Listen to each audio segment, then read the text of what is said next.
Hi Scorpio, welcome to September. This is Teresa from tarotbyt.com, and I'm getting ready to do your September Love TarotScope. And before I start, I would like to create some sacred space around this reading, call in some good energies. And I want to say thank you for liking and subscribing to my channel. And thank you also for taking the time out to comment. I really appreciate that. And I read all of your comments. And it's really good to hear when the readings have resonated with people. And to know that people are being helped by these readings. That's why I do it, for the most part. It's what keeps me coming back every month. So, let's see what's going on with Scorpio for the month of September. What does Scorpio need to know about love? What does Scorpio need to know about love for the month of September? We've got a full moon in Pisces in your 5th house. And we have a new moon in Virgo in your 11th house. So this is the love, romance, and friendship axis. The 5th house represents children and fun, self-expression, creative romance. The 11th house is friendships, groups you belong to, and the fulfillment of a dream, you know. So, and Neptune is going to be really close to this moon. So these celestial events, both in the full moon and the new moon. The full moon is conjunct. Neptune is going to be conjunct the moon. So it's a good time to do art since it's happening in your 5th house. It's a good time to be creative. Use that creativity. Let your inner artist shine. Okay, 10 of Pentacles. 6 of Pentacles. The King of Pentacles. The 10 of Wands. The 3 of Cups. The Empress. The Emperor. The Hangman. The 8 of Pentacles. And the King of Wands. Okay, interesting here. So you start out with the 10 of Pentacles crossed by the 6 of Pentacles. The 10 of Pentacles is the wealth and security card. So you're going to be you're really concerned about financial security in September, and also feeling secure within. It's not just about money. It's also about feeling safe, being with someone who makes you feel like they've got your back. They're there for you. So you're going to be looking for that in a relationship. Now, you have a tendency to overly give. The 6 of Pentacles comes up sometimes when there's an imbalance in the giving in a relationship, where one person is doing a lot of the giving. So you might be spending a lot of money on someone, and they may not be reciprocating. So you want to watch that. You know, if you're the one who's always paying the bills, if you're going, if you might have a relationship where you're paying for everything, and they're not really contributing fairly. So you want to make sure that, not that you should give conditionally, but you don't want to get in a situation where you're being taken for granted or taken advantage of. And sometimes, if you have money and you want to spend it to make someone else happy, it brings joy. It gives you joy to give to others. Make sure you're not giving as a way of controlling someone else, using your gifts, to control the behavior of someone else. That's always a danger with the 6 of Pentacles too.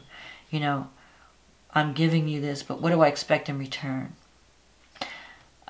Because really we should just give unconditionally without expecting anything in return. But at the same time, you have to take care of yourself and make sure you're not throwing casting your pearls before swine. I mean, you want to make sure that you're giving to someone who appreciates your gift, who treats you with respect and love and isn't just a taker. So that's my message for the Six of Pentacles. The King of Pentacles is in your past. Now, this could be a person who is an earth sign, Taurus, Virgo, Capricorn. Someone who deals with money, someone who deals with land. So it could be someone who's in some type of banking, like a banker or an accountant, someone who deals with finance in some way. So you could have been, or even someone who owns their own business. Sometimes the King of Pentacles can be an entrepreneur. Or it could be even a farmer in some cases. Because this person is very connected to the earth, very connected to family. So I think I said Taurus, Virgo, Capricorn. The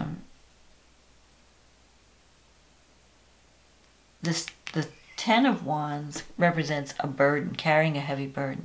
So you could have been really working really hard. Maybe you're trying to advance in your career and you're working really hard towards a goal. You're trying to get yourself in a position of more of security and increased financial abundance. But right now you're in a good place financially with the Ten of Pentacles here. Tens represent the end of a cycle, so you've been working hard for this moment. And with the Ten of Wands here, this is something that has influenced your life, but it's now passing. So you've been carrying this heavy burden, but you're about ready to put it down. You've reached the 10. It's like you can't, you've been working too hard, so it's time to take a break. And have some fun. You have the Three of Cups here. You need to get out more. The Three of Cups is a card of celebration, parties, socializing, being with, you know, your soul tribe, like-minded people. Maybe it's time to stop focusing on business and financial security and work. Maybe it's time to get out and socialize and have some fun and connect with others and do something creative. Do something that's enjoyable. You know, like with the Empress here, for some of you it could mean, you know, you want to spend time with your family. Maybe you've been neglecting your family a little bit because you've been working so hard. Or friends. And so now you need to reconnect. And for others, it could mean like that you want to have children. You want to meet people. You want to have a relationship that leads to family. That brings children into your life. And the Empress, if it doesn't represent family or children, it's also an artist card, a creativity card. Where you're using your creativity and you're going to start to see the results of that, the harvest from that. So this is kind of like, the Empress is the third card of the major arcana. And then you have the Three of Cups, so it's like reinforcing this spirit of three, which is a sense of community. There's also a spiritual component to the three. It's really like channeling that creative energy, that divine creative energy, that spark that only you have, that makes you unique, and expressing that. That's part of the message of the solar eclipse was you know, to get that spark out into the world, to connect with that inner divine spark and shine your light. And with the full moon in your 5th house, it's, you know, you might be finishing up some creative project, or you might be, it's a good time to really get into, you know, reconnect with your inner child and have some fun. I think September, you should take a break from work and really just focus on fun. Focus on connecting with other people, getting out, socializing more. And that could lead to meeting new people and maybe having some kind of relationship. Because here you have the Emperor, and this is in your negative thinking sector. So the Emperor is about building something solid and stable. It's the executive card, the CEO, the boss, someone who's stable, who's conservative, who's organized and disciplined. It can be a military person. The idea behind the Emperor is it's a strong person with strength and discipline who wants to build something for themselves. So you could be looking for someone like that in a relationship. You're looking for this emperor that you can lean on. So someone who's strong and stable. But it's in your negative thinking sector, so you're thinking, well, I don't think I'm ever going to meet this guy. But look, you have the Empress and the Emperor. This is like the mother and father of the major arcana. So I feel like there's a potential for you to have that. You just have to believe in it. You have to stop being negative. Stop doubting that it's possible. You have the Hangman here in your environment. And that often comes up when you're in the process, where you're kind of feeling in limbo in your current situation.